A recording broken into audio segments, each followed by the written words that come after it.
Good morning, good afternoon, and good evening from wherever you're joining us on this call. On behalf of CHASP Advisory, I wish to warmly welcome you to yet another webinar conversation titled Artificial Intelligence and the Future of Social Protection.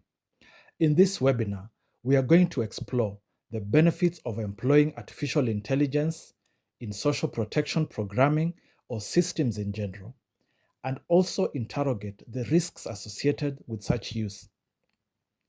My name is James Jumba, and I'm happy to moderate this conversation. We are delighted to have with us a distinguished panel of experts who are going to share, through 4 panel presentations, their diverse experiences and insights on this important and timely conversation. Each presentation will be followed by a Q&A session, and after the presentations, we will have an open plenary where we will look at reflections from our esteemed participants and a general Q&A. Please prepare your questions specific to each panelist. Each panel presentation will be followed by a Q&A session, and finally an open plenary session where we will get reflections from our esteemed participants and a general Q&A session at the end. Allow me to first of all take care of a few housekeeping issues. First, this webinar is being recorded and will be available on the CHASP Advisory YouTube channel at a later date. All participants, save for the panelists, will be unmuted and video off during the entirety of this webinar. This is simply to help us just to focus on the issue and avoid a lot of distractions. Please feel free to use the chat box for any general comments, introductions, or if you want to address any technical issue. There is a tech team ready to assist you in case of any challenges. You can also use the chat box to share any publications, research, or resources on the subject. Please use the Q&A chat exclusively for any questions. Many thanks indeed to all of you for joining this conversation. Let us kick off by inviting Omondi Otieno, the Global Director of CHASP Advisory, to give us the opening remarks. Omondi Otieno is a social protection specialist leading CHASP Advisory's global strategy. He has over 20 years of experience in managing public health, social protection, and livelihood programs in the Horn of Africa. Omondi Otieno is also a thought leader in social protection and healthcare systems and has worked with organizations like UNICEF, the World Food Programme, and Oxfam, and is passionate about generating knowledge that shapes the development discourse in sub-Saharan Africa. He has a master's in public health and a PhD in development economics with extensive background in strategic planning and healthcare system strengthening. Omondi, the floor is yours. Thank you very much, James Jumba, for that introduction. I will actually make this very snappy,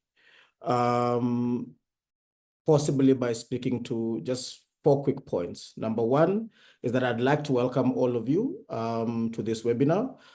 Thank you very much for taking time to join us. Learning is always a process. There are always curves. AI is definitely an emerging area. It's therefore very, very useful for us to continuously explore how best it can be applied within the social protection sector. And that exactly is what this webinar is about. I would also really like to take this opportunity to thank my colleagues, Deborah, Ian, Esther, Joyce, who are also on call, for the amazing effort that they really have put into this. I usually, what we see is the end result, but definitely a lot of work goes into it, and I totally really appreciate them for that. Number two is to possibly speak about CHASP, and I'll do this in 30 seconds. CHASP is a think tank, mostly for global health and social policy. We provide technical assistance to governments and development partners that implement, again, social policy or global health programs, mostly in sub-Saharan Africa. Of course, based on our definition as a think tank, it is our responsibility to continuously contribute to the body of knowledge and evidence that then shapes practice within the sectors in which we work. So, of course, following on that, we do have a series of webinars. This is possibly the third or fourth that we are having, and there are going to be many more webinars quarter on quarter that touch on very intricate, I would say, subjects of social policy and global health. That's one. But the second thing is also we are working on a capacity development program, which would progressively over the years lead into what should be a social policy, an institute of social policy. This is work in progress.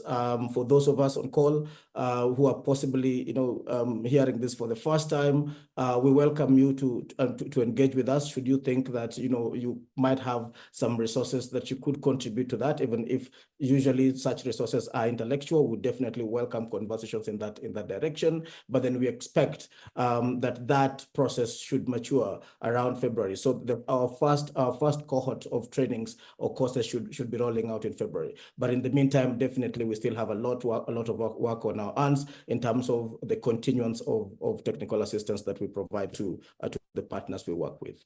So yes, James, I would like to yield. I figured I probably had 5 minutes. I have maybe used 3, so I'd like to yield back the remainder of the minutes. Thank you.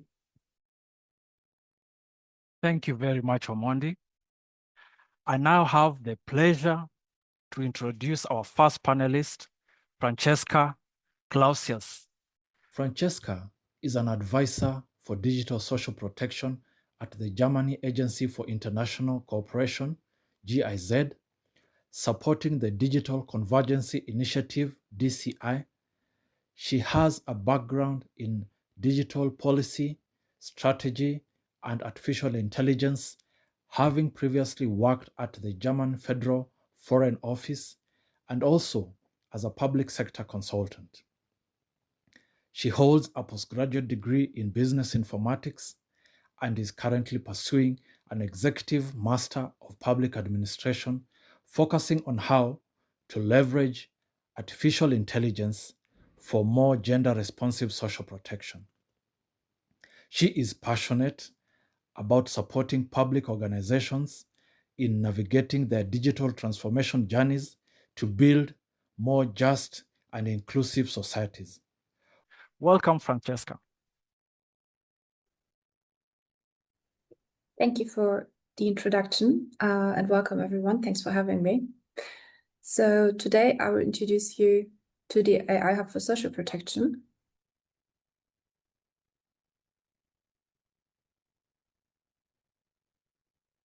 Yeah, please stay at the first slide. I wanted to use that for the introduction, yes. So I will introduce you to our initiative, the AI Hub for Social Protection. I will talk about our mission and how we work. And my personal goal for the next 10 minutes is to spark enough interest that you will reach out to us afterwards. So we see AI as a tool to enhance social protection systems, especially in contexts with limited resources. However, this can only be achieved when you do it in a responsible way, and by also acknowledging that AI is not a neutral technology, but it is shaped by a lot of factors that are not only technical, but also very much social and ethical. And so in addition to all those regulatory frameworks you might need, also capacity building is very central. And this is also why the AI Hub was initiated this year. This is our main purpose. So at a glance, who are we? First and foremost, we are a global partnership. That's how we view ourselves, still emerging though, because we are quite new. And our ambition is to lever the opportunities of AI in a responsible way for better and enhanced social protection systems and for the public good in general.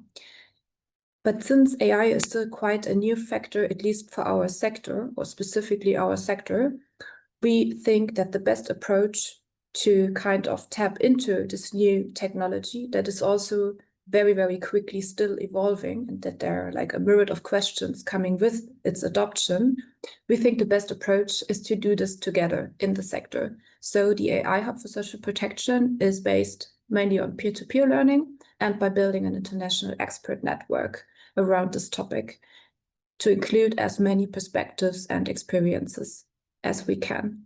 And if we go back to the slide for one more second. Thanks. You can see that we have several core implementing partners that are already joining us for this journey. We have a partner from Canada. It's a social ministry there. Then we have 2 German organizations. We have the International Social Security Association. We have DataPref, it's a government-owned organization, technology organization from Brazil. And then there's, of course, GIZ. And we operate under the DCI, which was briefly also introduced in the beginning. Now we can go to the next slide. And the DCI is our umbrella. So very important. This is also why I'd like to spend a few words on what the DCI actually is.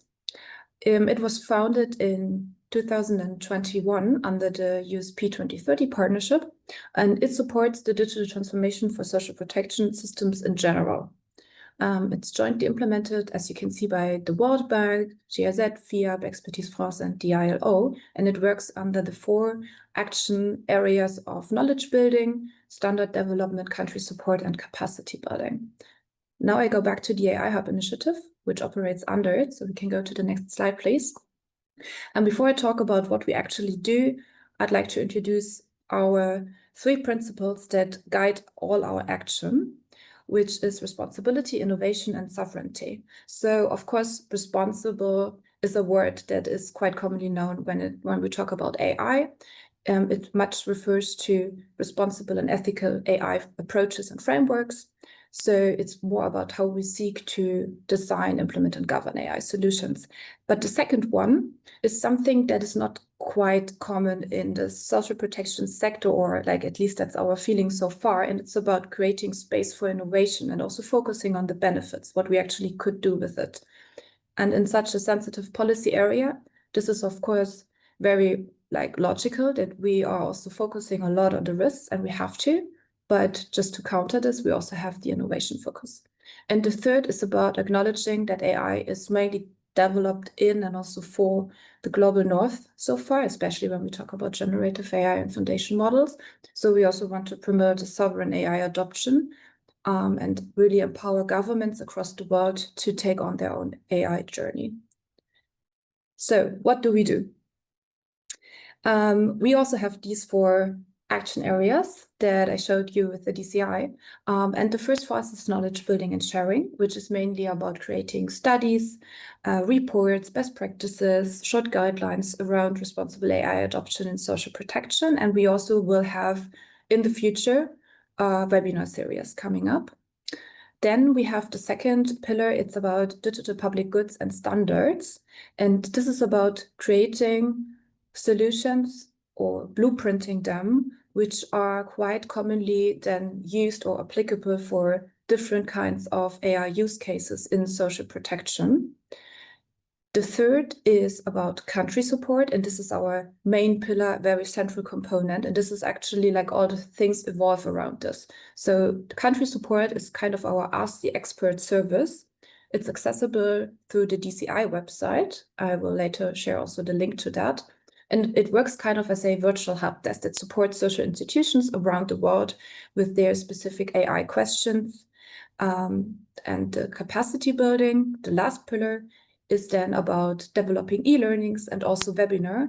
And again, this pillar learns also from the country support pillar. So all over, we are supporting governments with hands-on advice, but we also operate on a global level to build and share knowledge around that experience that we make.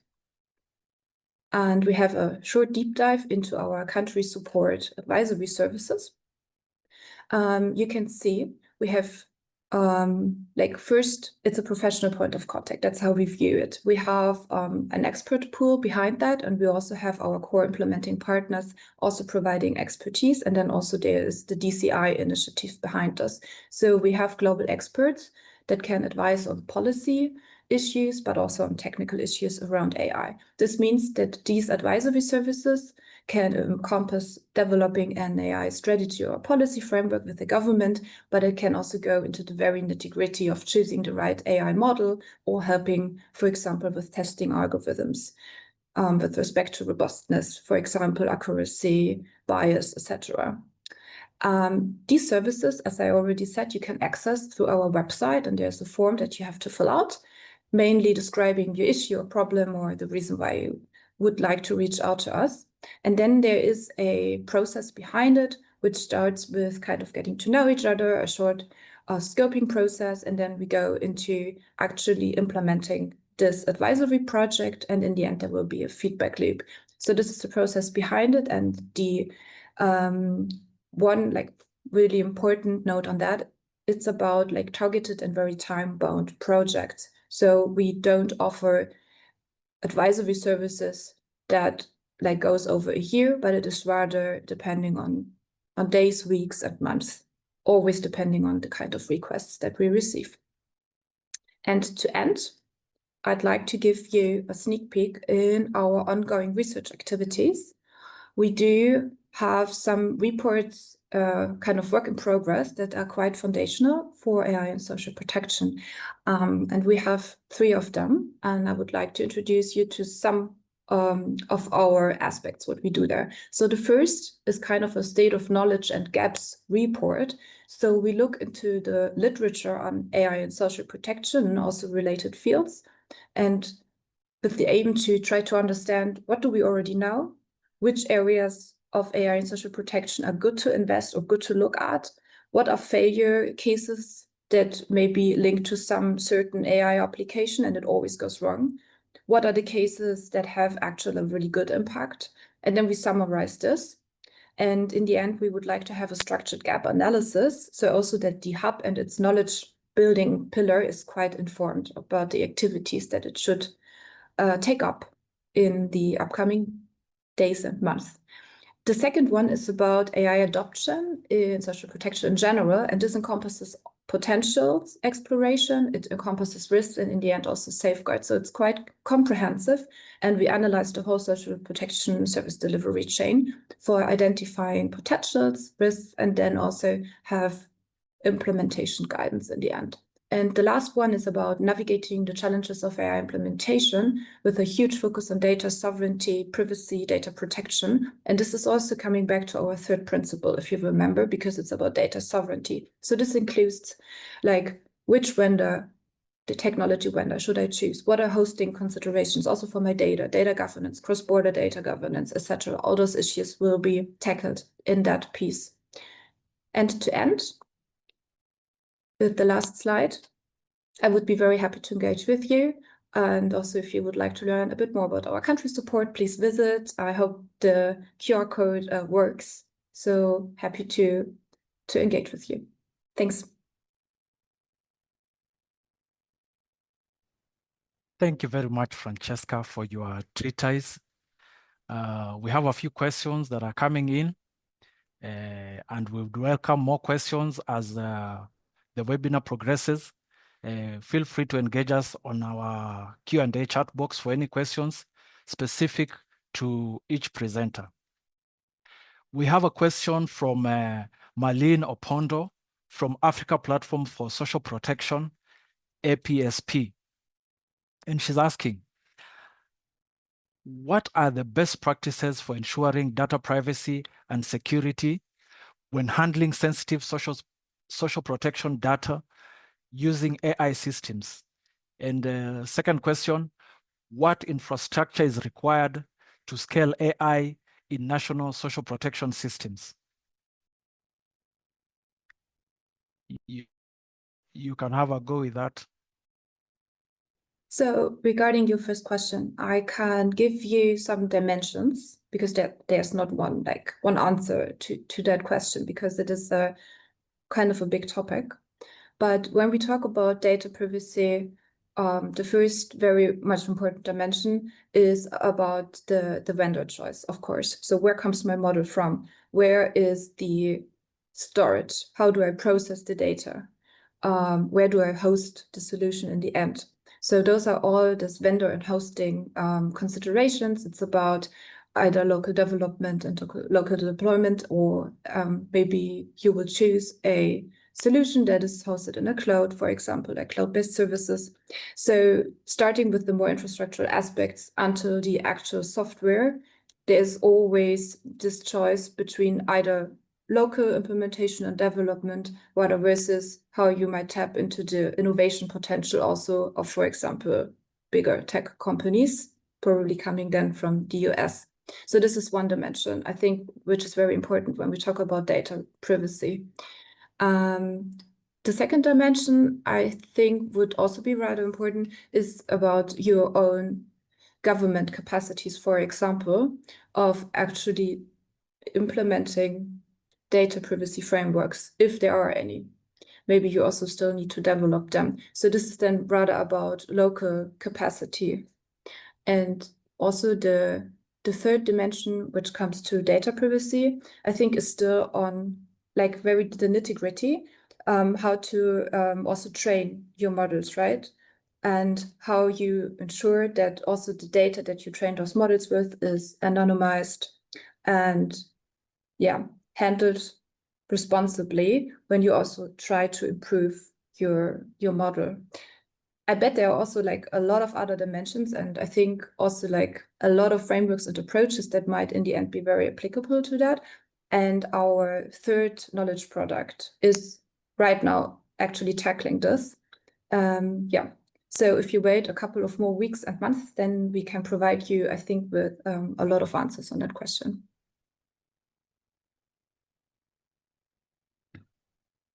Fantastic. There is also the issue of investment in AI systems, where we see that big tech companies have big budgets to be able to invest in AI. Is there a scale where small organizations or governments in let's say sub-Saharan Africa, where they may not have the finances to contract big tech companies, is there a space for them to still leverage on AI systems at a lower budget? This question still goes to me, right? Yes, please. Yes. So just to put that out before, I think that there are a lot of people able to answer this question way better, especially with the focus then on Africa and specific country contexts. But what I can say is that this question is also leading our work. It's about technology access in the end, and also your ability to lever AI. And especially now when we talk again about those huge foundational models, there are a lot of upfront investment costs. So our approach with this initiative also is to make this technology more available. And this starts maybe even with computing capacity, like very basics, not even directly linked to AI software development. And we are also asking us this question actually, how to help countries around the globe. And this also goes again in the direction of sovereignty and empowerment, to have kind of an equal playing field. Practically speaking, right now, this is impossible, but we can always try to pursue this direction. So I know this is a very fluffy answer to that question, but we are also dealing with that question. So if there are also concrete ideas on the aspects that might go with that, I'm also happy to talk about that more. Thank you very much, Francesca. We are still inviting more questions, which we can address during the plenary session. So keep your questions coming and also engage us on our social media handles and also the normal chat box. It is now my pleasure to introduce our second panel presenter, Marco Knowles, who is a Senior Social Policy Officer at the Food and Agriculture Office, where he leads the organization's social protection team. With almost 30 years of experience international, with more than 30 years of experience, he has worked in Sub-Saharan Africa, Asia, and Latin America. His work focuses on leveraging social protection to make agri-food systems inclusive for the rural poor.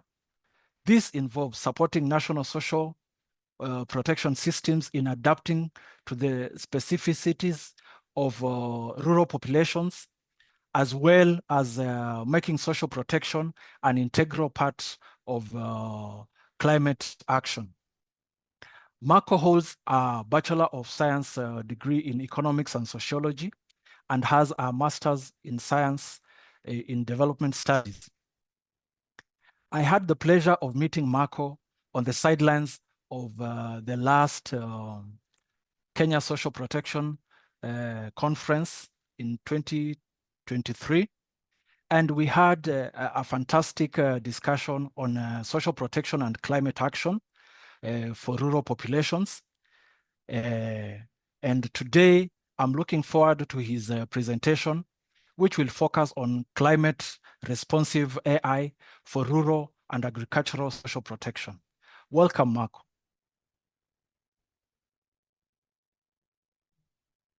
Thank you very much, James, and thank you very much to JASP for inviting me to be part of this conversation.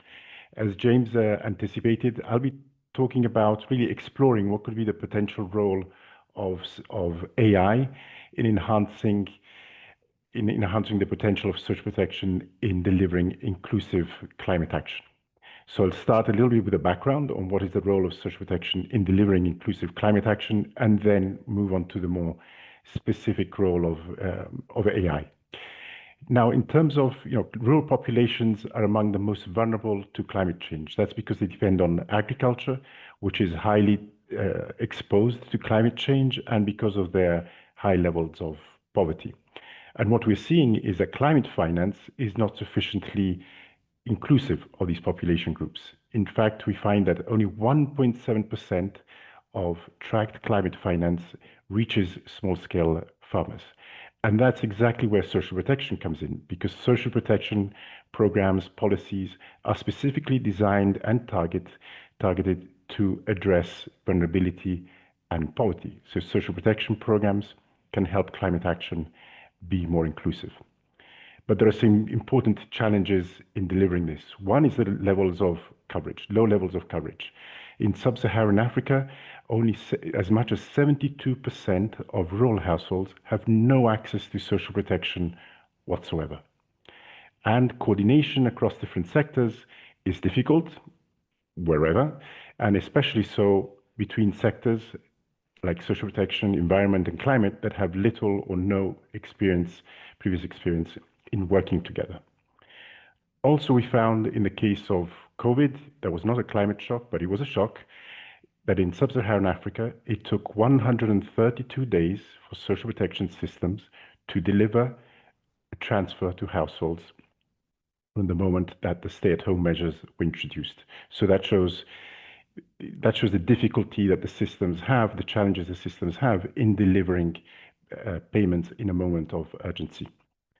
And the social protection programs, wherever it is, not only in sub-Saharan Africa, across the globe, are making very limited use of climate analytics, climate information to inform the design of the interventions.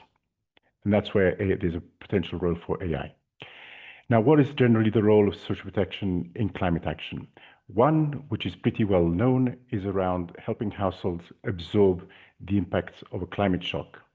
It can be a drought or a flood, for instance, And this is by delivering payments or support, other forms of support immediately before or immediately after a shock occurs. For instance, in the case of Kenya, there is the Hunger Safety Net program that delivers a cash transfer to largely pastoralist households just before a drought is expected to occur. Now, being able to do this involves having access to the information on when a climate shock is about to occur and having it in a timely fashion and that it is precise and reliable. Then moving on to promoting climate adaptation, social protection can help households adopt or adjust their livelihood strategies so that they're better suited to the changing climate. One example is in Paraguay, the Proeza program, which supports households or encourages households to adopt agroforestry practices because these are considered to be better suitable to the increasingly dry conditions that households are living in. And then it provides extension services to these households related to agroforestry practices. But this requires having a system, a functioning, well-functioning system of extension agents that are able to provide relevant extension advice when it is needed. So these are some of the challenges in delivering this plus component to the social protection program. Sorry, the previous slide, please. The previous slide, please. Okay. And then there are other cases in which social protection programs are being used to deliver climate mitigation.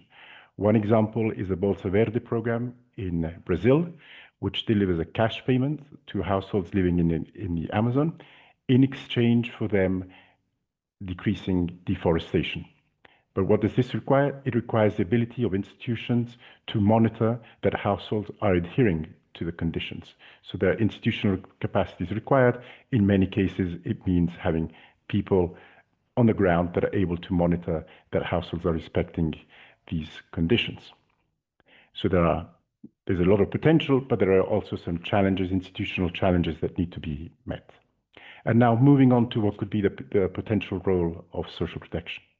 So with respect to delivering assistance just before or just after a climate shock occurs, we're seeing in the case of Nigeria and Bangladesh, where AI is being used to source and analyze different sources of information. This includes information on the river levels, information on flood flows, information provided by communities on the flood levels in the community, by also providing photographs. So the AI is analyzing these different sources of information very rapidly and on a daily basis produces community level triggers. So identifies those communities that are exposed to a drought, and this then informs the delivery of payments. This means that the added value of the AI in this case is that it provides something very specific in terms of the geographic location in which the floods are expected to occur. It can provide the information, high level of frequency, the daily triggers at reduced costs. In fact, in the case of Nigeria, payments were delivered within 48 hours from when the trigger was released. So we're seeing the speed and the precision, thanks to AI being used. The next slide, please. Thank you. Now, in terms of delivering what I was referring to, the case of Paraguay, delivering these advisory services which require extension agents in place. We're seeing different AI-powered advisory services being developed. One example is the Farmer Chat. It's an app that's being applied in different countries, including in Kenya and Ethiopia, that farmers can use for accessing advisory services. And one of the big advantages of this is that farmers are able to receive the advice in real time. You ask a question, you immediately get the feedback.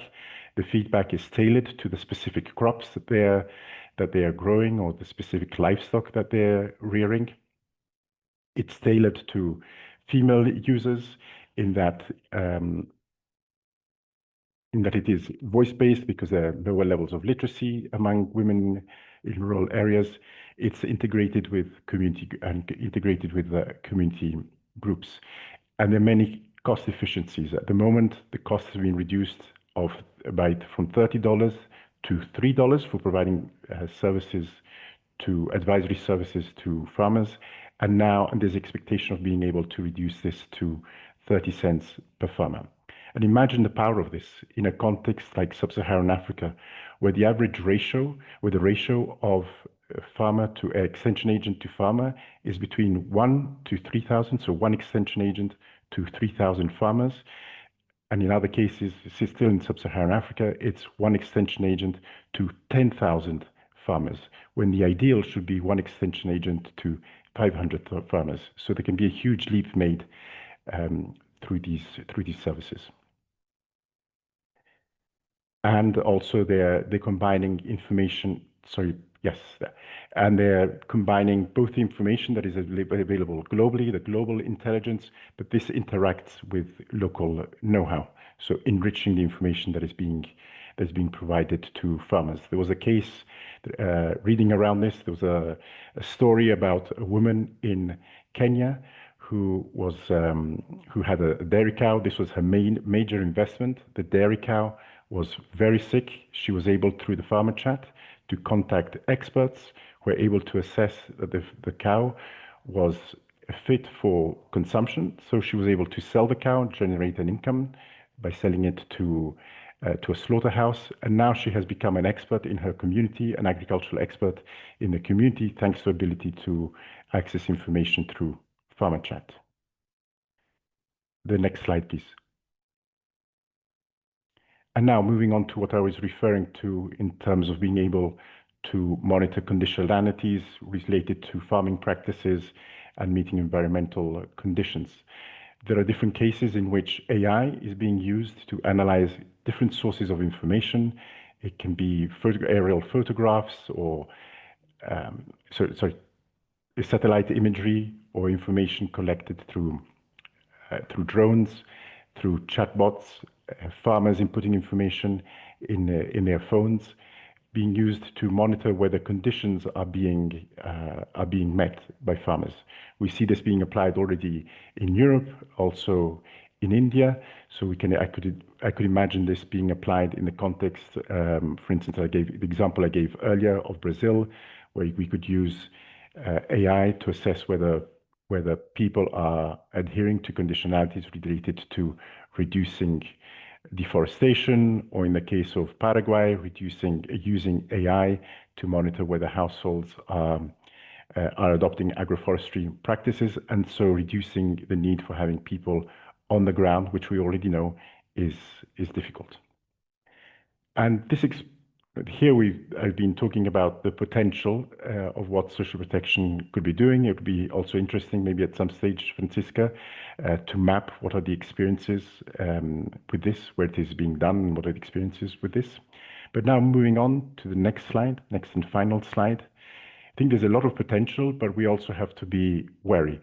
AI is not a silver bullet. There are some fundamental issues which need to be addressed. I saw someone, Boniface, in the chat mentioning lack of electricity.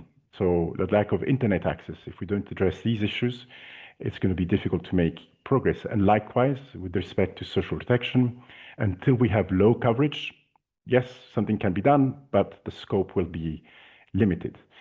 Likewise, AI can help the social protection sector better use information from the climate to the environmental sectors, but coordination, which also requires a willingness, a political will to coordinate across the sectors, won't be solved by AI, I expect. And then there's the important issue of inclusivity. In urban areas, 76% of households have access to internet. Among rural households, that's only 39%. And in addition, there are lower levels of basic and digital literacy among rural households. So we need to be wary of these important inequalities when extending AI, because there's a risk that AI could emphasize the inequalities. So I'm very interested in hearing your thoughts on these proposals.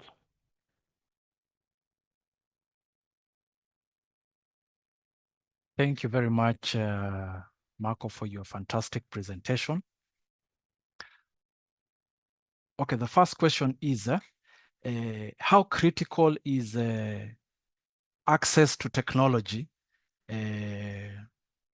considering that in rural areas which have especially in the sub-Saharan Africa, they have a very low, a comparatively lower penetration of technology, including mobile telephony and so on. How critical would technology be for the success of AI in the context of social protection in rural areas? That is one. And secondly, how different would you suppose if given the exponential, especially in the last 2-3 years, the exponential advancement of AI technology, how different do you suppose the social protection response to COVID-19 would have been if we were experiencing the kind of technology at that time, say 5 years ago, if we were experiencing what is already in the market today? We can handle that, and maybe a last one as I fish it out.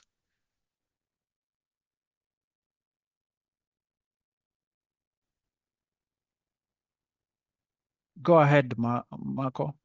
Yes, so on the first question, in terms of the access to technology, I think for those which are, for the uses which are, which really depend on farmers being able to access information, that's fundamental. And we see that there are ways around this. For instance, I mentioned the women's groups where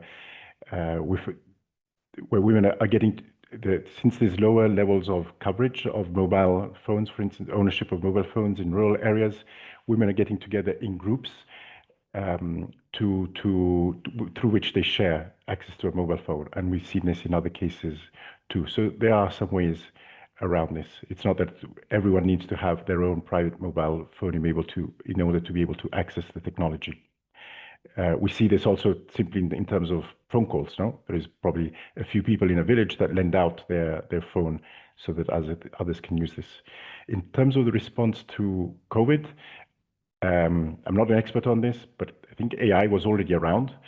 What the difference was that there was less public access to AI. In fact, in the case of Togo, the Novisi program was expanded, partly using AI to identify areas in which there are higher degrees of poverty, and in turn also to then within those areas to identify the poorer households. So I don't think it would have been hugely different, but I might be wrong on that. Back to you, James. Thank you.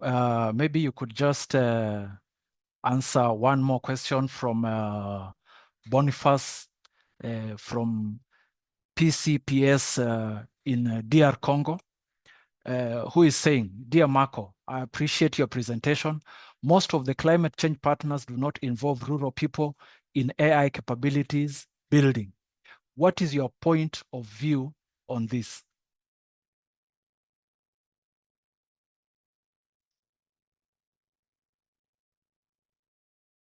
Please carry on. Yes. No, I think it's very important to involve people in developing the AI. As we see the experience that I mentioned before of Bangladesh and Nigeria, where communities are being involved in developing the AI, the farmer chat, where local knowledge is being used to develop the AI. So it's going to be fundamental to involve communities in the development of these instruments and the AI models so that they're better attuned to the specificities of the populations they're meant to serve.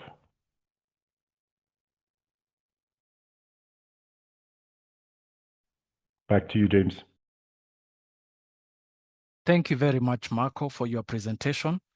Perhaps we can address other emerging issues during the general Q&A.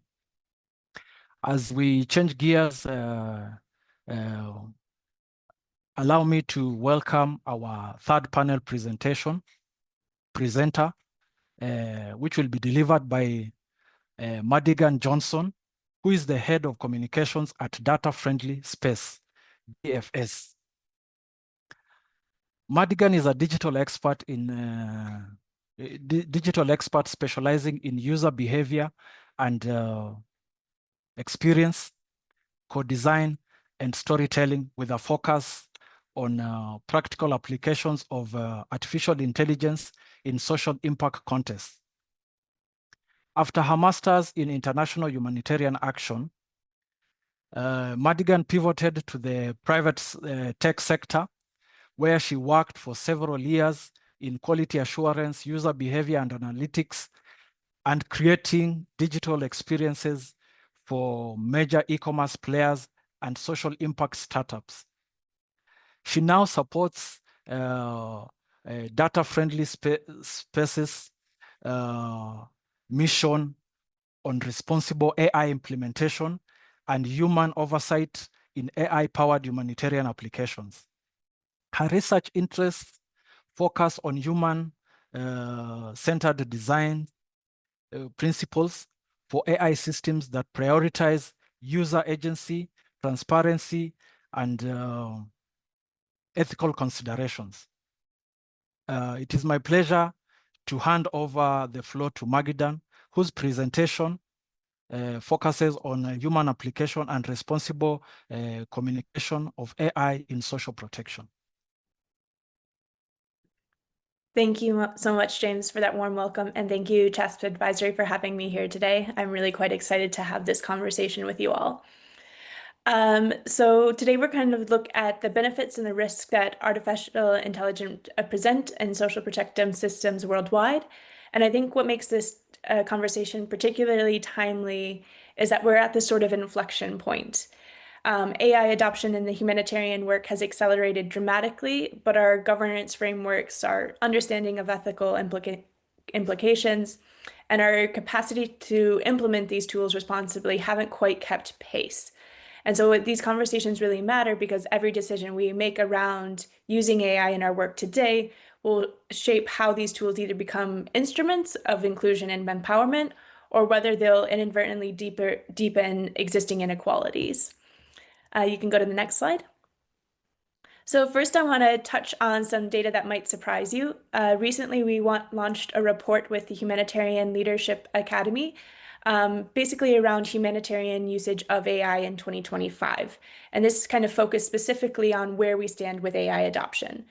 So we interviewed people. We did a survey with over 2,500 responses from 144 different countries.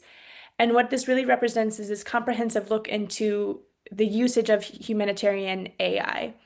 So what really stood out to us was that 93% of respondents have used AI tools in their work.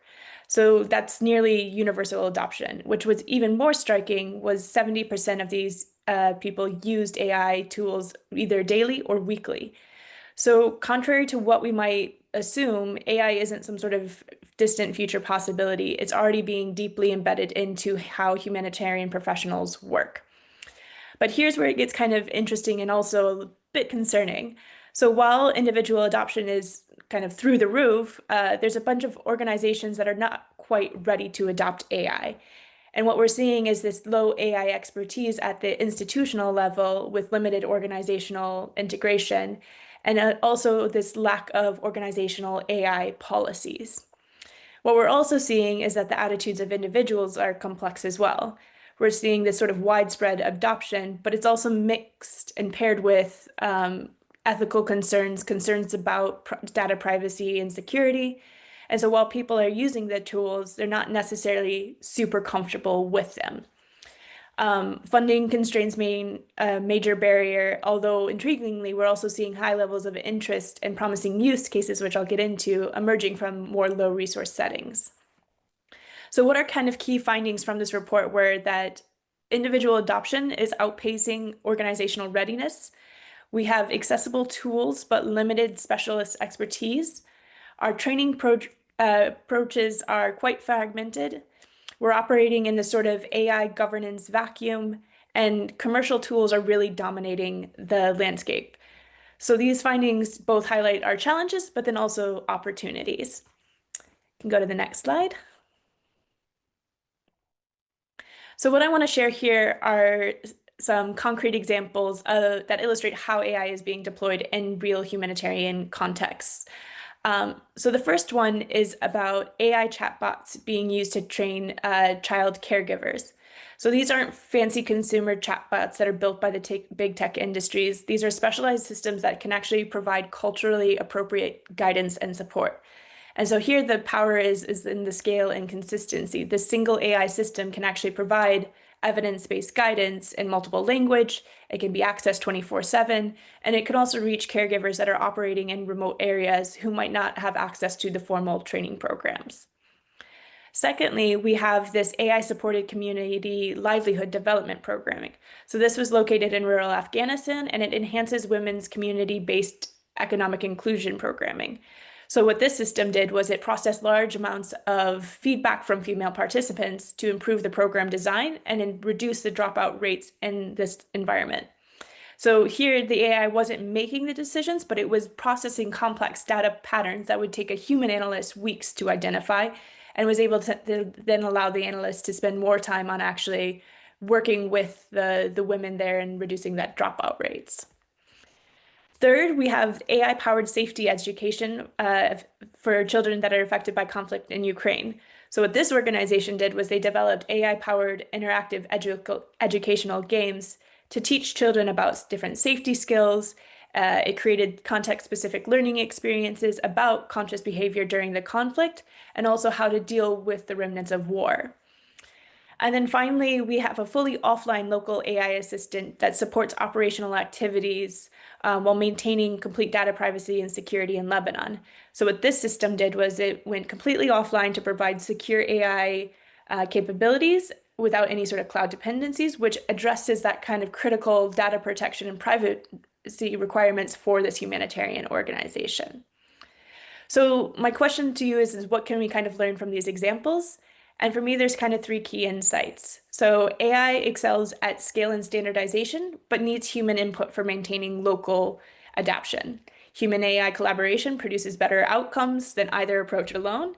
And then the most successful implementations focus on augmenting human capacity rather than replacing human judgment. So this is where kind of my expertise lies, is in how can communication and storytelling shape trust in AI. And trust isn't built through technology alone. It's through how we communicate about that technology and how we center communities in these conversations. So let me first start with community-centered communication. This means more than just translating technical information into local languages. It also means starting with community priorities, concerns, and values, and explaining how AI will solve those priorities. When we lead with technology instead of the community needs, we're already kind of creating distance and skepticism from the community. So an example here would be, instead of saying we're implementing an AI system to improve the benefit distribution efficiency, we should say, you told us that waiting times were too long and unpredictable. Here's how we're using this technology to address that specific concern, and this is how it exactly works. The AI becomes the means to the community ends and not the end in itself. The other thing is trust through transparency. Transparency is absolutely essential.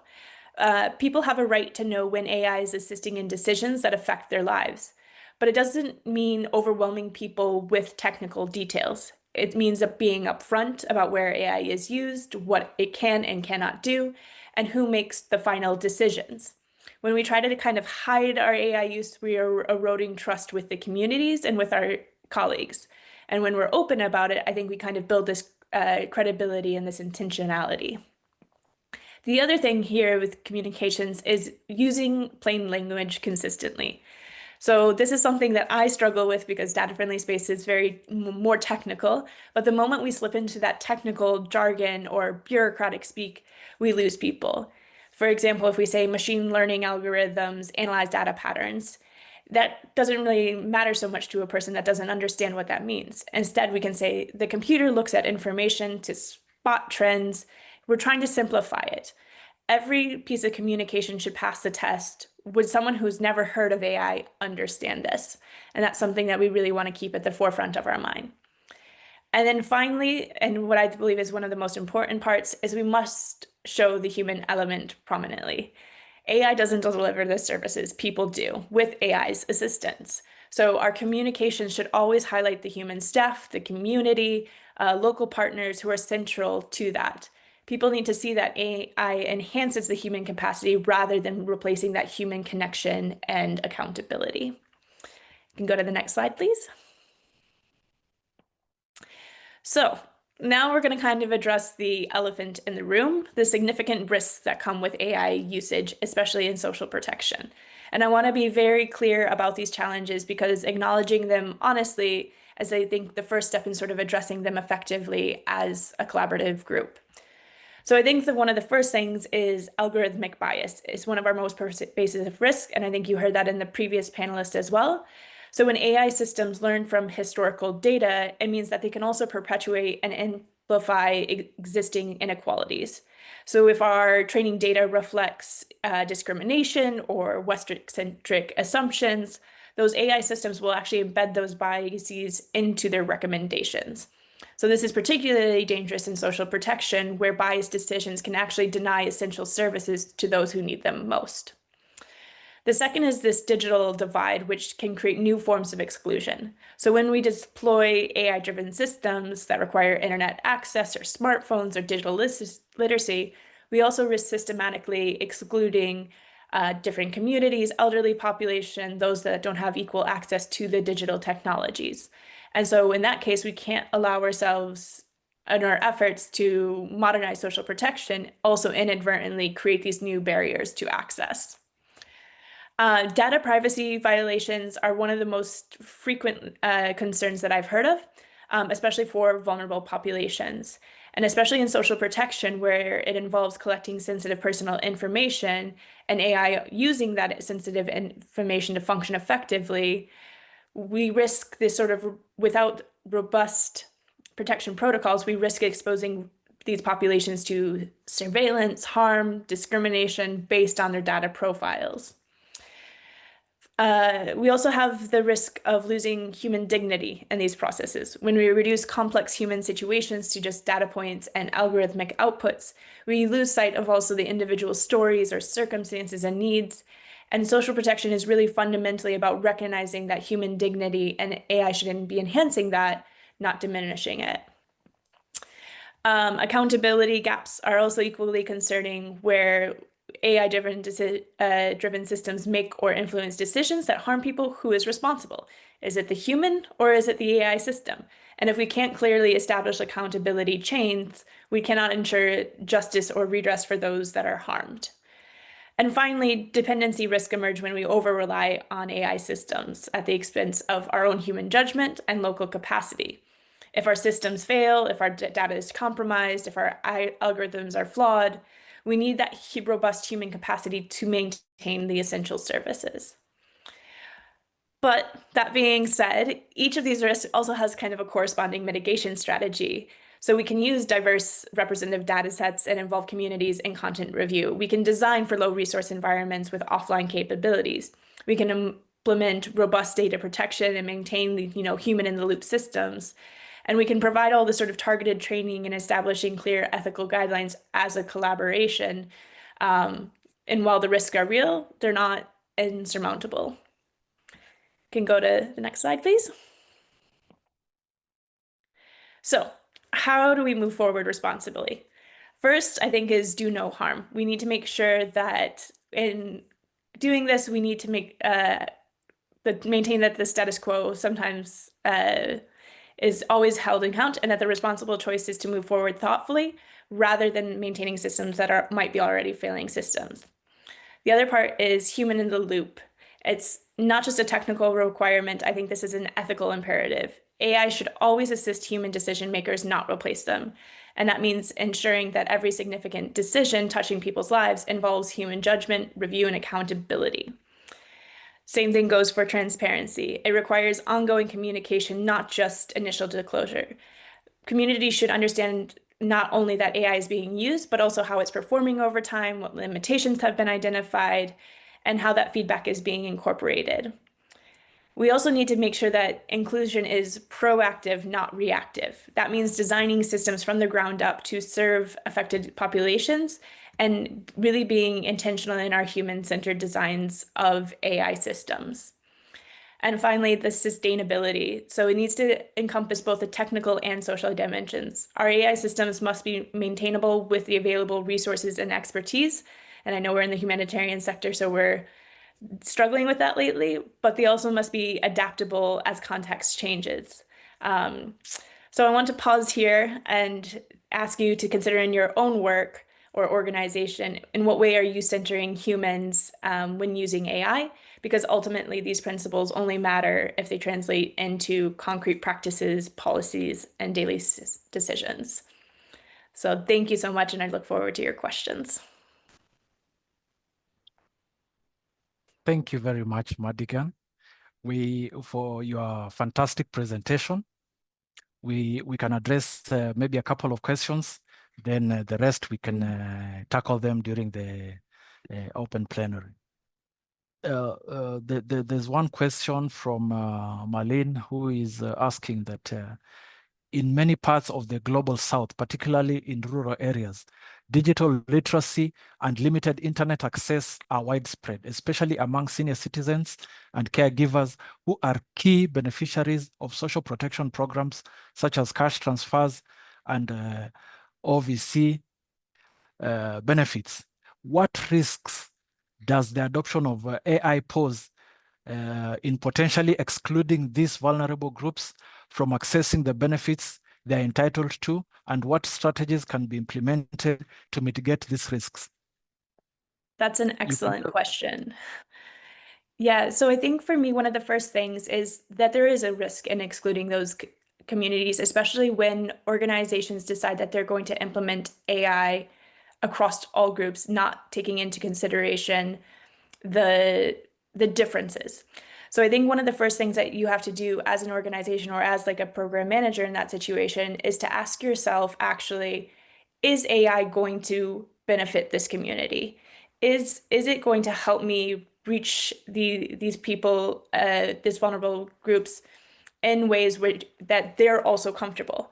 If the answer is no, then I think it's also time for yourself to kind of reflect back on your work and say, okay, this AI isn't going to support them, so why am I trying to force it into that sort of situation?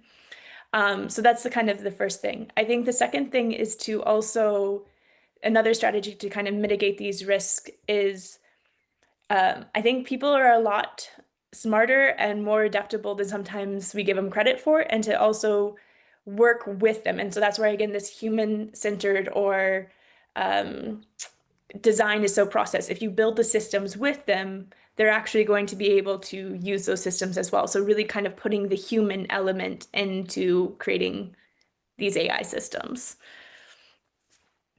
I hope that answers part of the question, and I'm happy to dig a little bit deeper into that as well later on.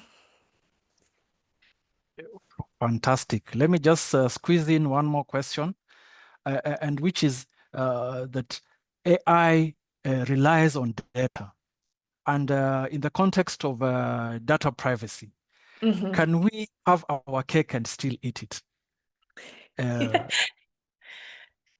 Yeah, this is. Are we able to, especially beneficiaries, have a dignified access to social protection while at the same time enjoying data privacy?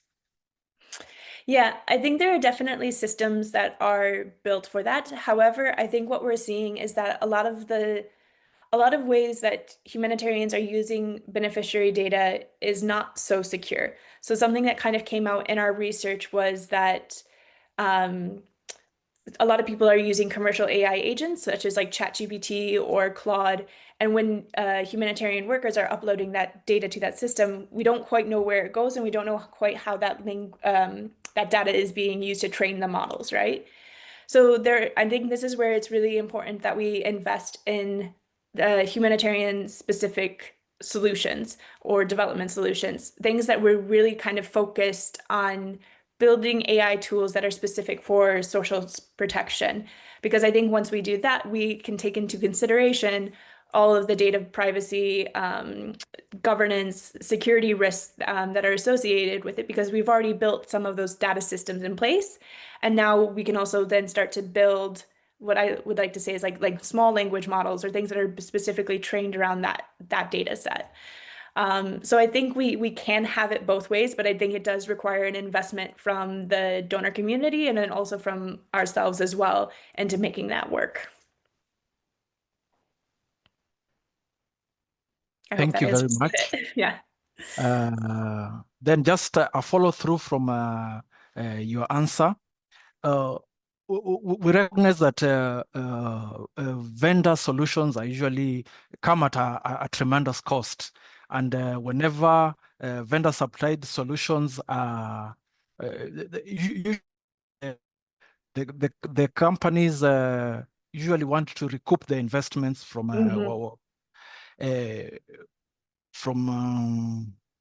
those jobs. Are there any open, you would know of any open source AI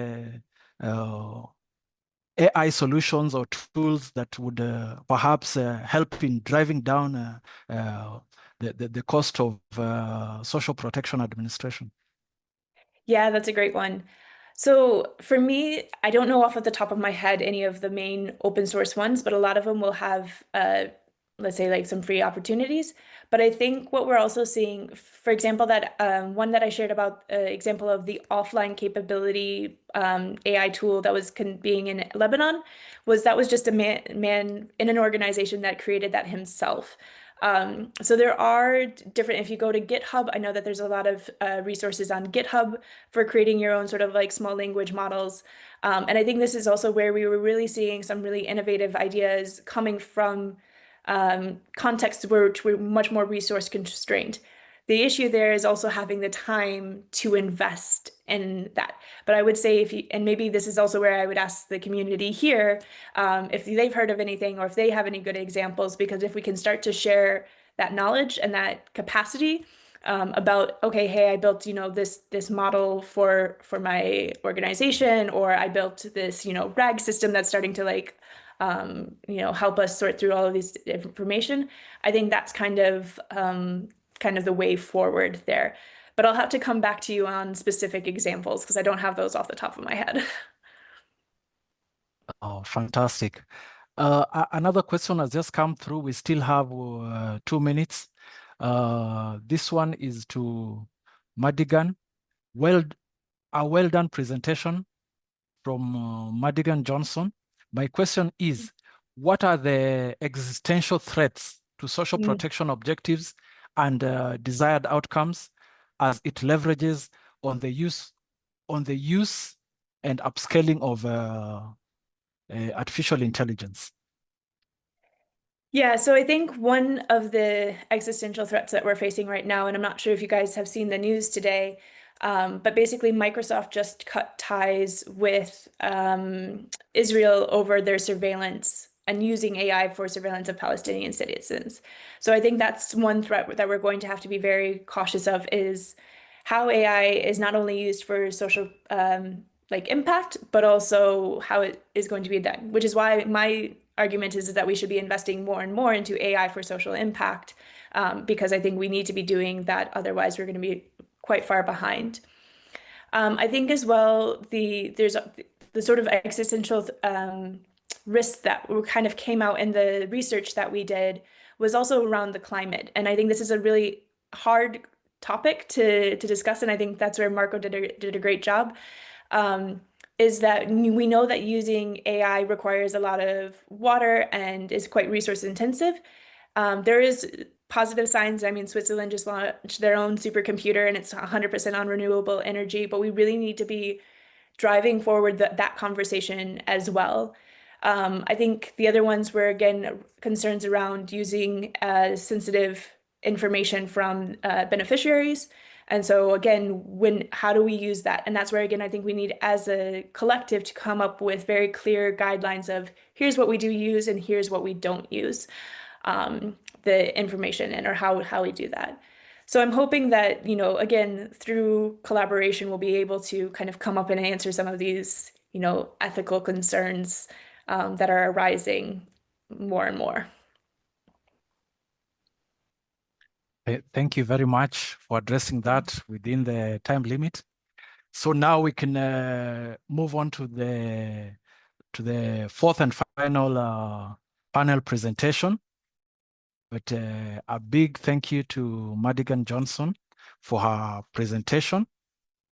Please continue to engage us on social media, and also send your questions on the Q&A chat box, which will be addressed at the open plenary session.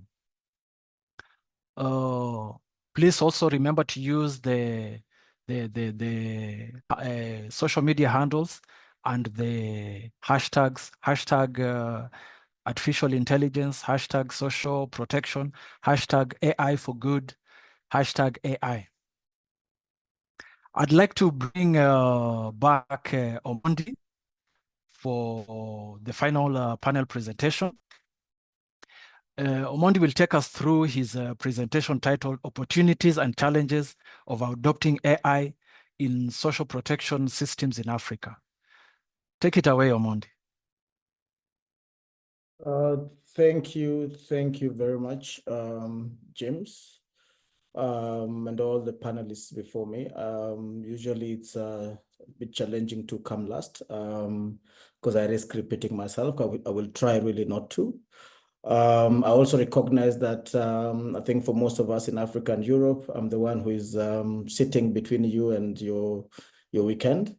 So I'll try equally to just make this as concise as possible without really losing the value of that which I possibly had intended to communicate.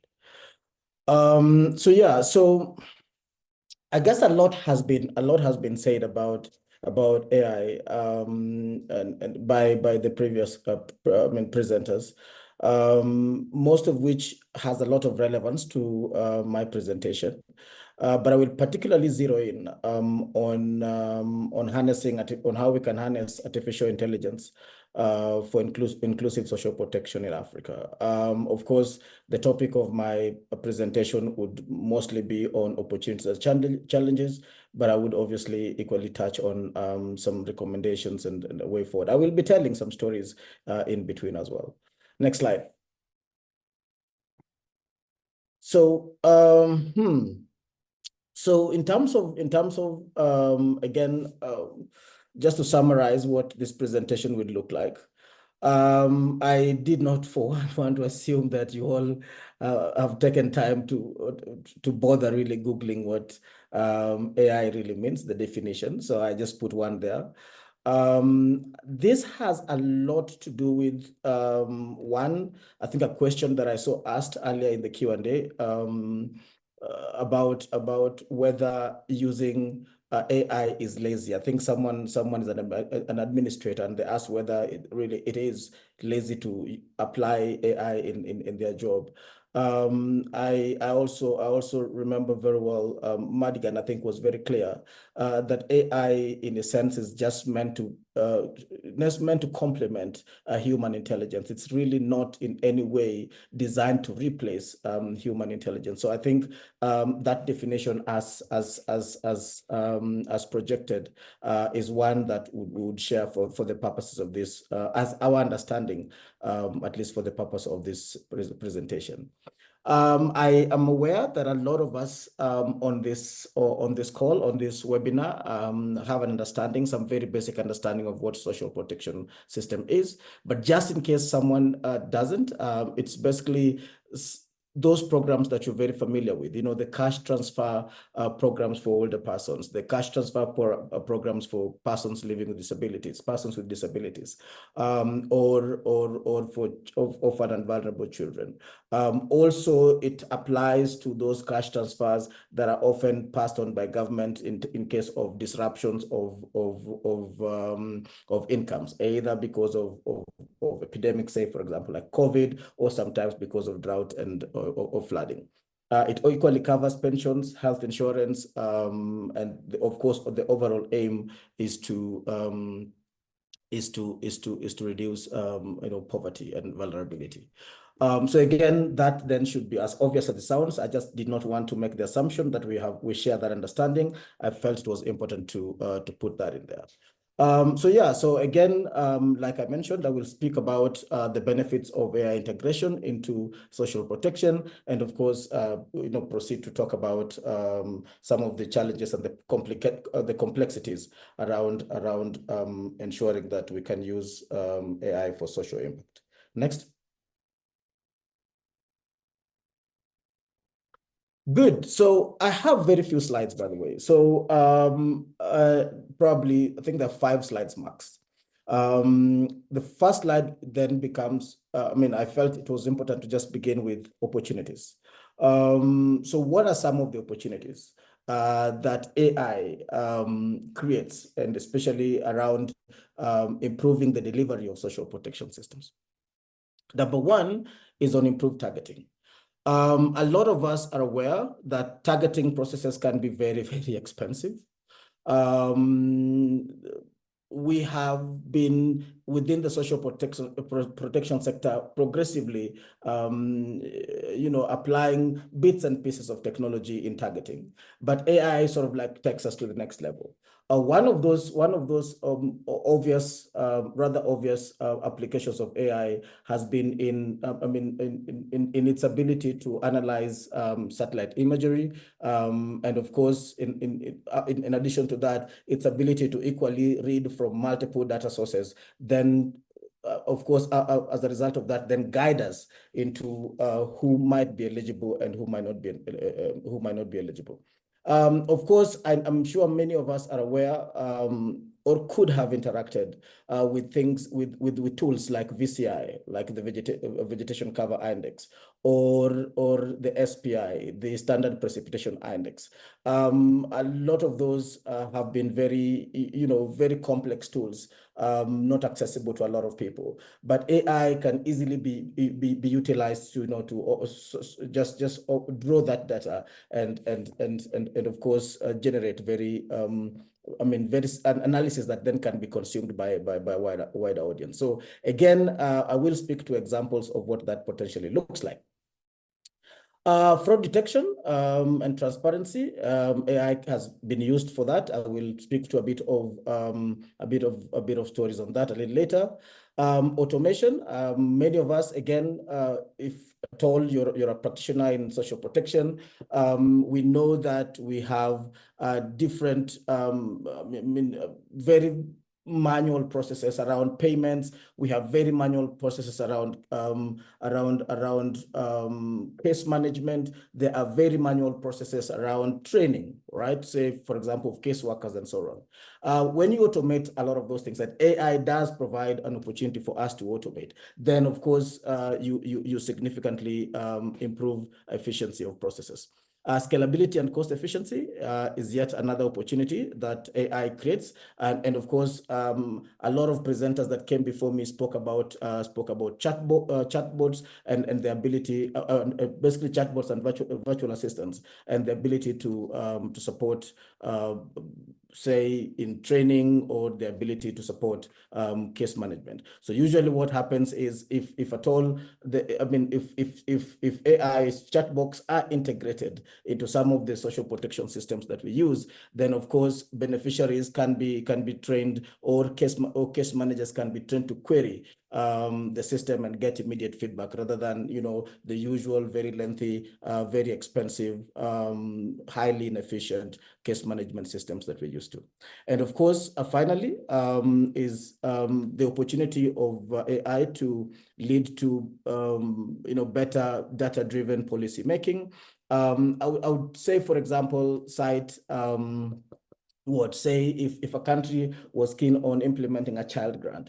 Of course, when you use predictive analytics, you can then, AI can easily tell you, speak to government or generate data on the number of children that as they fall eligible for the program. It can then cross-reference that with the costing studies that have been conducted, and possibly even generate cost projections for such programs, and that is something that can easily be done by just a couple of buttons and through very easy process rather than hiring very expensive consultants. So if adopted, then some of these 5 opportunities are obviously the ones that stand out, but certainly there could be more, especially those that equally have been mentioned by other presenters. Next slide. Good. So I just wanted us to then take a moment to just run through the delivery chain for social protection and how exactly AI either can be used or have been used, right? If you understand, this is particularly for social assistance. If you understand that process, this is exactly how it looks like. So you have outreaches, mobilization and outreach, then you have screening or household verification, then you have determination of eligibility, then you have claims processing, you have payments, you have case management as a result of the payments that you make, then of course you have recertification. That is the point when you decide to retain them in the program or to graduate them. I mean, that whole system, as it is right now for a lot of countries, it is halfly, it uses, I would say it's halfway automated. I mean, that's the language I was looking for. So let us take a moment then to just walk through that chain. So in terms of outreach, beneficiary identification and outreach tools that help vulnerable populations access benefits that they're entitled to. Of course, then at that point, what we're saying is if the country has a single registry or has as a social registry or whatever, or a unified registry, countries call that registry different names. With the introduction of an AI, with AI tooling, what happens then, it's very easy for you to then just get into that pool of data and easily draw your primary sample frame, right? So for example, in my particular program, if I needed, say, to implement, to roll out an integrated nutrition and cash program, then I'm looking for example, households with children under the age of 18 months coming from particular regions, then it becomes very easy to just go into that system, use AI to just, sort of like pull that data for you. It can still be done manually. I mean, through, Excel worksheets and other forms of manual or human-driven analytics, processes. But then it's easy to just, provide just a couple of prompts, to AI, and then you definitely just get that output. So that happens quite a lot, and that usually is the beginning.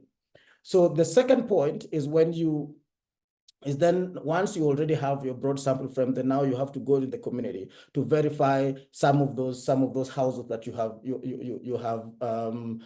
that, for example, you have pre-listed from the existing social registry.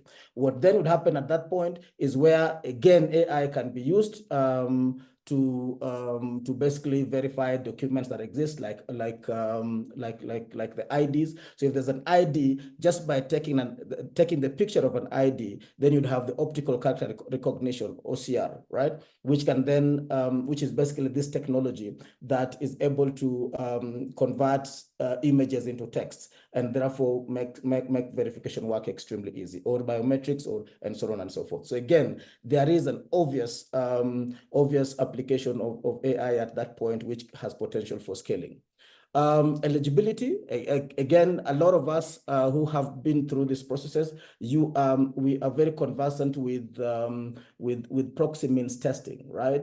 Where you take this, you have all this data from the household, and then you hope that different parameters, variables can work together to give you a poverty score for that household. It's usually a very tedious, process that requires that you have these statisticians on the side to be able to do that. And sometimes it can be a bit lengthy, but then if you employ AI, then that becomes absolutely efficient. So again, there's quite an opportunity there. A lot of times, once you have this screening and intake phase, There are many programs in many social assistance programs in Africa where this process is actually manual. I mean, the process of eligibility determination. So what then happens is this is where some government officer has to manually sit on their computer and approve an entry one by one, and it really is time consuming. So again, the introduction of AI at that point would make that process absolutely efficient. At the point of claims processing, again, quite an opportunity right there. So that's the point where we automate tools that reduce administration burden. So again, we know what benefits that are due to them. There are usually very manual processes for generating payrolls, for example. There are very manual processes for input in terms of reports. Say, for example, there are household visits and so on. If a caseworker goes to a household and therefore they have to provide feedback, a lot of those are very manual processes. In many ways, forms are used, and then those forms are transcribed into a system. That's what happens in very many countries, especially in Africa. Now, if again, there's quite an opportunity for automation and at that point. Depending on how your payment is going to be made, again, I am aware there are loads and loads of manual verification, sometimes semi-automated verification approaches to making payments. So this is the point where if you're paying through mobile service providers, then you have to seek some API from that mobile service provider and get to run those numbers for accuracy and so on and so forth, right? And at that point, even then, you still have to send that paper version into some bank so that then the payments can be made. All that can actually be automated. Again, depends on advancements in technology country to country, and of course, also equally depends on the unique needs of each particular program. But the potential exists nonetheless. I have spoken so much about. Don't I be winding up? Yeah, I've spoken so much about case management, and I've equally spoken quite a bit about recertification. I think I mentioned that. So I will need maybe about 5 more minutes, James. I hope that's acceptable. Confirm. Just 5 minutes more. Okay, that's okay. Maybe if you can make it 3.5, 4 minutes. Thank you very much. I will try. So, so in terms of the challenges, these have been spoken to. So I'll probably just run over them. Number one is data gaps and infrastructure. I think a lot has been, we have said so much about internet and how the limited electricity and everything else in between. Ethical and privacy considerations. This is a big one. A lot of countries are still working through their data protection laws, and of course they're yet to be properly grounded. But again, I think that has been mentioned before. The skill deficit, again, skills and capacity deficit or misalignment, that is outstanding. It has been mentioned before. Policy and regulatory gaps in Africa. Only 3 countries have proper AI strategies, and that's Egypt, Rwanda, and Mauritius. The rest of us are still trying to figure out what this AI will actually look like before we probably develop a strategy for it. I think Nigeria is working on something, South Africa is working on something, but not quite there yet, last I checked. But of course, it definitely would be something to have. Then, of course, dependence on foreign technologies, I think could have been, Francie mentioned that, AI sometimes is just built majorly for the global north, and there is definitely value in trying to domesticate AI as much as possible. Next slide.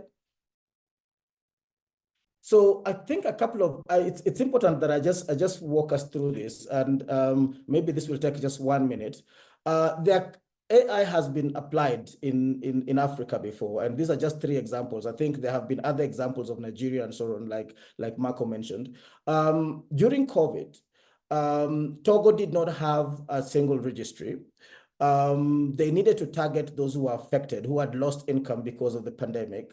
And therefore, at that point, they utilized AI technology to be able to do two things. Number one, aerial imaging to identify the areas that are most affected by poverty, and of course, down to the location. So they identified a couple of locations, they call them cantonas, to be able to, that they could potentially target. Then number two is they used cell phone data, mobile phone data, to then identify who requires support or not. So again, that very system triangulates, the amount of money that you spend on your mobile money, the amount of money that you spend on phone calls and texts and everything else, and basically your use pattern to be able to establish whether or not you qualify. So that was a classical use of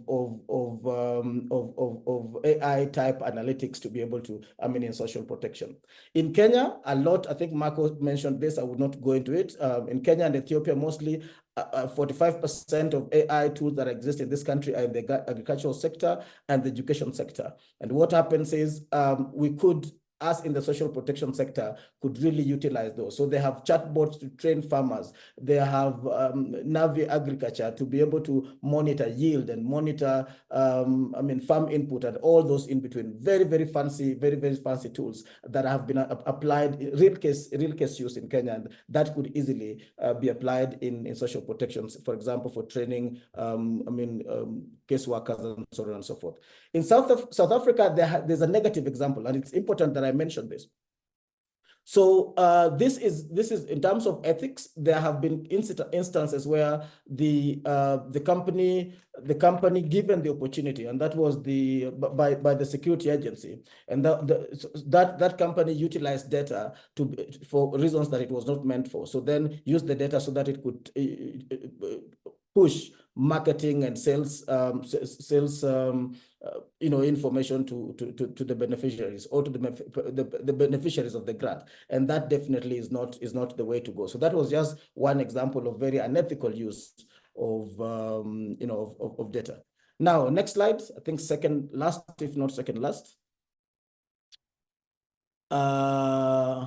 Good. So recommendations. This, I guess, then this would be the second last.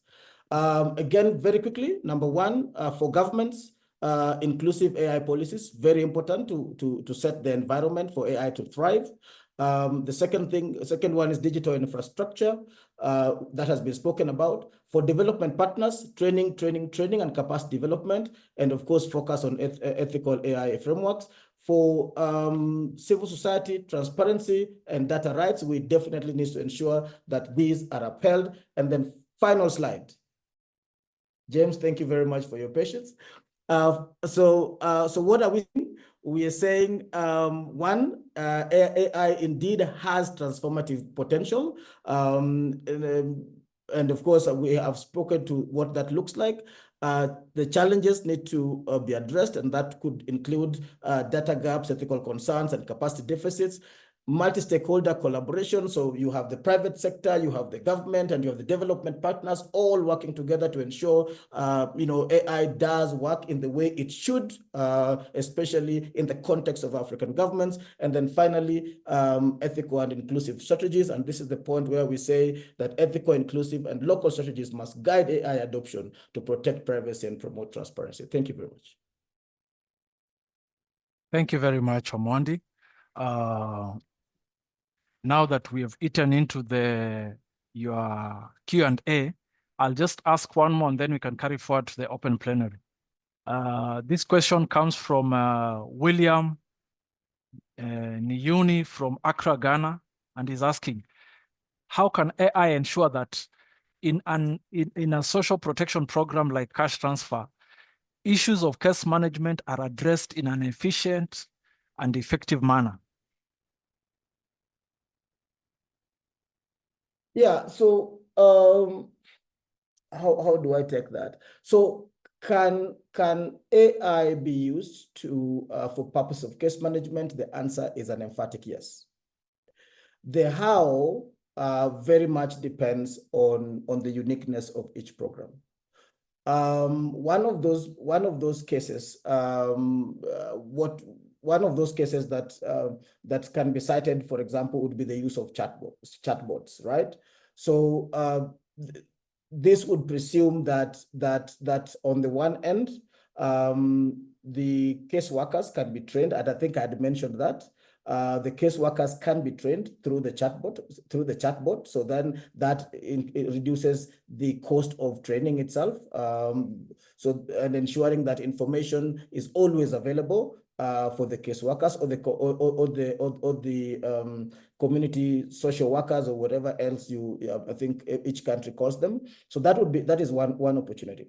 The other opportunity is the possibility that beneficiaries could directly query a chatbot, right? You could use WhatsApp, and that has been done before, to ask a couple of questions. You say, you put in your unique identifier as a beneficiary, then proceed to ask whatever question that you need to ask or express the concern the beneficiary has. In which case then, right? An automated prompt would follow through, and that definitely can be programmed. But like I said, it has to there are contextual considerations that we must put in place, which means then that you are assuming that your beneficiaries and your caseworkers have access to the technologies that are required, have access to to internet and so on and so forth, because then that is what works. So again, I think, like I said, it might apply in different programs, differently. So that could be the close enough response I would have so far. Thank you very much for answering the question in lightning speed. So we will move straight to the open plenary. I will invite, I will pose particular questions to the participants, and any participant who might have or perhaps further information can just jump in and help in answering the questions. So let us start with this. This one was actually addressed to Omondi. I wonder whether sometimes enforce the, I don't quite get it, enforce the use of AI. For example, in the case you mentioned about extracting families with children from the existing registry, seems more like a straightforward database management command, something as simple as MySQL. In such instances, does it truly make sense for governments to invest in AI, or would it be simpler administrative tools? Would simpler administrative tools be more appropriate? Just carry on with that as we sift through the Q&A. Yeah, I think that comment is very right. So I think it's more about governments making very careful decisions on where they should use AI and where human intervention could be most expedient, right? So again, like I said, this has to be context specific. So again, it's upon governments, it's upon implementers of those programs and policymakers to then make that decision based on the realities of their circumstances. But yes, I totally agree with that. With that example, that sometimes it's just easier to run quick analysis rather than use AI. My rider to that is sometimes AI has a tendency, especially if properly designed, has a tendency to be a lot more accurate. Using human intervention sometimes just eliminates certain errors. Using AI possibly could eliminate errors that we all make. So maybe that's something to equally consider. Back to you. Thank you very much. We have a question for Marco. In the presentation, you highlighted the development of a dedicated chatbot application for farmers, such as Farmer Chat. Could you elaborate on the justification for investing in such a specialized app when widely available platforms like ChatGPT, DeepSeek, or Meta AI within WhatsApp can already perform similar tasks often by simply entering the appropriate commands. Wouldn't leveraging these existing tools be more cost-effective approach, or is there an important aspect I might be overlooking? Marco, please. Thanks, James, and to Nurjela, I replied in the chat in writing. My thought is, well, I wasn't behind the development of that specific app, so I don't know the justifications for that one specifically. But as Madigan was mentioning, yes, it's true that there are these generic apps that provide answers, but I expect that the ones which are developed for a specific sector, for instance, are better able to provide more specific, more attuned answers relevant to that sector. So something that's developed for farmers provides more reliable, more relevant answers related to farming than a generic ChatGPT or Copilot. That's my expectation. I'd be interested in hearing from others like Francesca and Madigan. I have a question to Madigan. You can probably address this one. The question comes from John from CHASP. What ethical concerns arise from the use of AI in decision-making for social protection programs, especially regarding fairness and bias? So I think the first thing regarding the ethical concerns around like fairness and bias, sorry, James, but is there basically when we have to start considering the accountability, so the traceability. So when is AI making a decision and when are humans making decision based on AI's recommendations? And that's why I think the transparency part is so important, especially when we're working with communities, is to tell them, yes, AI helped me make this decision because it synthesized this data or did this, but I still maintained human in the loop or human judgment throughout that entire process. I think when it comes to the accountability piece, where if we just go and blame AI for making the wrong decision, I think that also kind of overlooks our responsibility in there and having the human judgment be there. In terms of bias, AI is only as good as the data that it's trained on.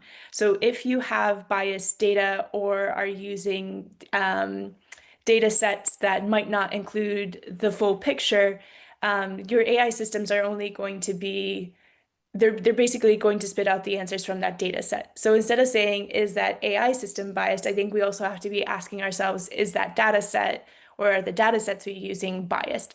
And so that's also why it's so important in social protection to make sure that the data that we're gathering, the responsibility that we have to the communities is very present throughout that entire process.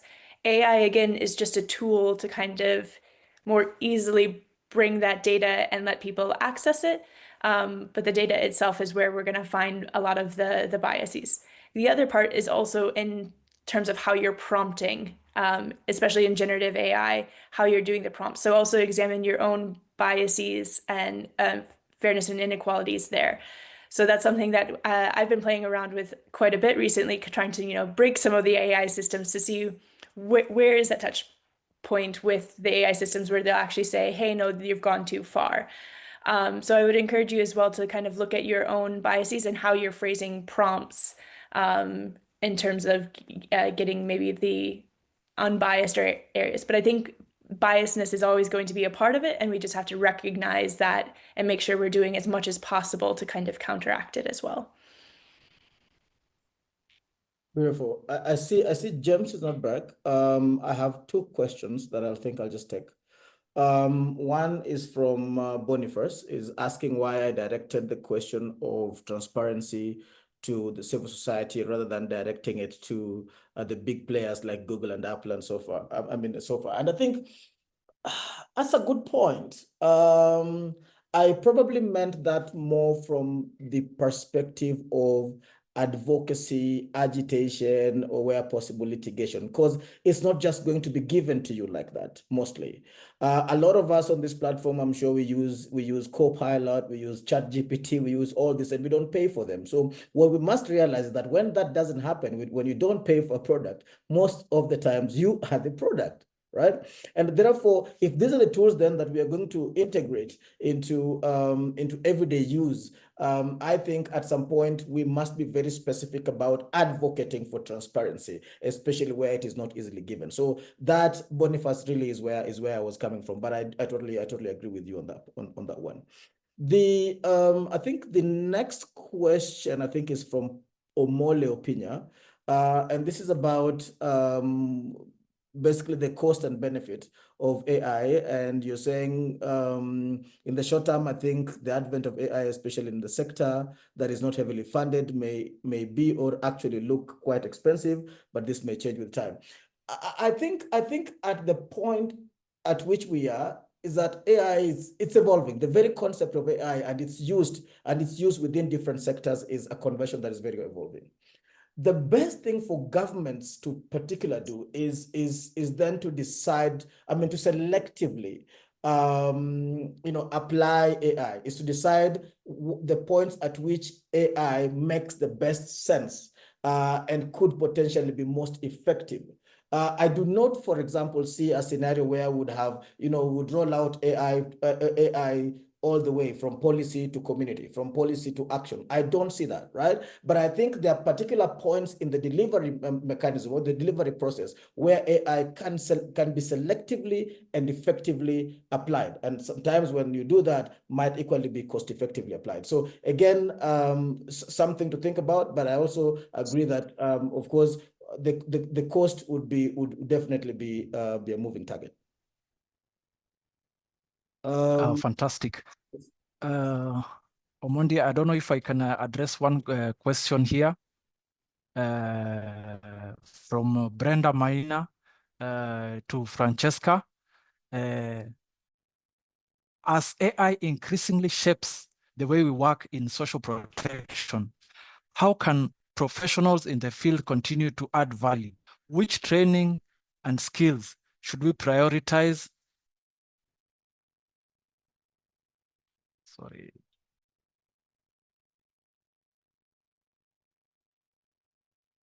Thank you. I don't hear you anymore, but I think I got the question. So I think you're referring to our fourth pillar of capacity building. And so I think the first aspect of the question is there are already a lot of AI trainings out there around responsible AI adoption, focusing on policy issues and also on rather technical issues around how to deploy AI in public services in general. If you specifically are looking for like trainings, I would very happy also to point some out, because we also had like kind of a analysis on what is already out there and what we can also reuse, because social protection is not entirely different from other policy areas, and there's already like a lot of good content from virtual trainings to really in-person trainings on site somewhere. Some of them very expensive and others not, others are funded. So there's quite like a landscape. And I'm very happy to get in touch with you to talk about this more. And then on the other hand, we have very social protection specific aspects. And here, especially also the AI Hub, would like to focus on, again, on the policy and on the technical aspects, and then create also very much tailored trainings to pinpoint down the very specific social protection aspects. And this will then also deviate from the general trainings that are already out there. And for us, it would be one of the focus points when you are rather a technical expert about the different AI models, and then mapping them across the service delivery chain for social protection and having them a look on where the demand is the highest, and then really go into specific use cases that we could then blueprint or kind of map an AI journey, and then really talk with the rather technical experts on how this AI journey could go from design to implementation to governance issues. Yes, and also the AI Hub will then provide trainings at one point through webinars and also, written materials. Is that tackling the question? Yes, indeed. Thank you. Because of time, I think we should shift gears and just give every panelist 1 minute to give closing remarks. And I think maybe we can start with Francesca. Yes, thanks Just again one for having me. for closing remarks. I would just like to emphasize again that we are very, very happy if any one of you is interested in learning more about the AI Hub and also the country support. And we are always very much open to new perspectives and remarks on the initiative as such. So if you see a certain area or theme that we are not tackling yet, or kind of is not on like our plate right now, we are also very eager to get feedback. Thanks. Madigan, please. Yeah, thank you again so much for having me and all the wonderful panelists. I think my closing remarks were that AI is just a tool in our repertoire. It's a new and exciting tool. And again, I don't think it will ever completely replace human judgment or capacity, but rather it will hopefully amplify it. But again, also ask yourselves when, how, why you're using it. We don't need to force AI into every single work facet. There's plenty of times where I think the human judgment is very key and more so relevant. But I do think that it can help streamline and make things more efficient for some of the more monotonous tasks that we might have to do, such as report writing or things like that. So again, I think the last part is to really make it a collaborative and knowledge sharing space. So what Francesca is doing with the AI's hub, I think, is a great example of creating different trainings and opportunities for us to learn from each other. So I really encourage all of you to share your stories around how you're using AI, even if it's just within your teams. I think we can all learn a lot from each other. So thank you so much for having me. Thank you very much. Let me give the next chance to Marco. We have a lot of questions that are still unanswered, but we'll make an effort to answer them and also give feedback to the other issues that have been raised. Let me hand it over to Marco for his closing remarks before we go to Omondi. So thanks again to CHASP for inviting me and to everyone who helped to organize this. Similar to what Madigan said, I think we should see AI as a tool that can help solve some of the challenges that we're facing with expanding coverage to social protection and linking it to climate action. But it's not the only tool, right? So we shouldn't be looking to AI for solving problems with everything we're finding. And since we are at an exploratory phase with AI, it's extremely important to learn from each other about what works, what does not. And so the platform that Francisca just presented to us, shared with us, is extremely relevant and something that we should be making use of. And I look forward to exchanging more about this very important subject. Over. Thank you very much, Marco. Omondi, we just have a minute left. No, James, thank you very much. I think for wonderful moderation. Thank you, my fellow panelists, for really taking time to join in. And obviously, thank you, big thank you to the participants. This conversation is certainly ongoing.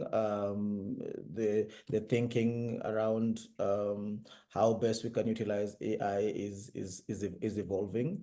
It would really be interesting what this looks like in the next couple of years. I see it potentially as a tool that then might disrupt the way we do certain things, not everything, but certain things. And I think when that comes, we need to be ready to adopt it to the extent that we can, and to the extent that it improves the quality and the efficiency and effectiveness of delivery for the programs we roll out. Thanks. Thank you very much to our panelists, our participants, for joining us during this call. I would like to just hand it over to Esther to close the call. And from me, I would like to say thank you very much.